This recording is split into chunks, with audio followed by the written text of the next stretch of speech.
साथीहरु, म आज अंडा करी अथवा यसलाई अंडाको सोल्डर पनि भनिन्छ।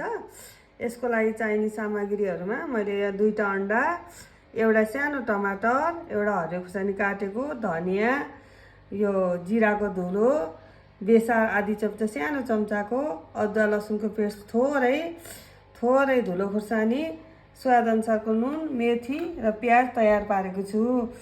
हजुरहरुलाई मन लागेन भने यो धुलो खुर्सानी नहाल्न नि सक्नुहुन्छ, पिरो मन पर्दैन भने। अब सुरु गरौँ है त। तेल हालौँ अलिकति। अब यहाँ तेल तातो, यो मेथी हालौँ।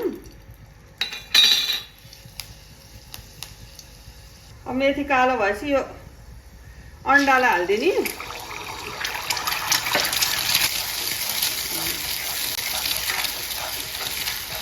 अंडा यतिको भएपछि यो कचौरामा खन्यौ। फेरि अलिकति तेल हाल्ने। अब त्यसपछि अघि नै काटेर राखेको प्याज हालौँ। प्याज रातो हुन्जेलसम्म यसलाई भुट्नुपर्छ, हल्का ब्राउन। अहिले यो अदुवा लसुनको पेस्ट पनि हालिदिउँ, एकछिन भुट्ने। त्यो भएपछि अहिले टमाटर काटेको राखिदिउँ। अब यसमा अहिलेको बेसार, नुन, जिरा राखेर यसलाई एकछिन चलाउने पाकुन्जेलसम्म टमाटर। सानो हिटमा 2 मिनेट छोपेर पकाउँ। अघि न छोपेको तरकारीमा खोलेर हेरौँ, यतिको भएछ। अब यसमा यो अंडा पनि हालिदिने, अघि न फ्राई गरेर राखेको।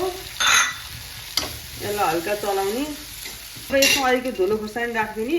हजुरलाई पिरो मन नपरेमा हाल्न नि सक्नुहुन्छ।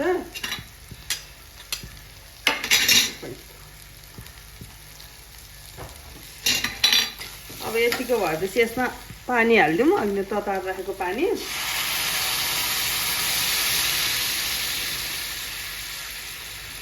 यसलाई अब 3 मिनेट जति छोपेर पकाउने। अब यसलाई म छोप्न जाँदैछु। 2 देखि 3 मिनेट पछि यसलाई खोलेर हेर्नु। यो तरकारी एकचोटि खोलेर हेरौँ।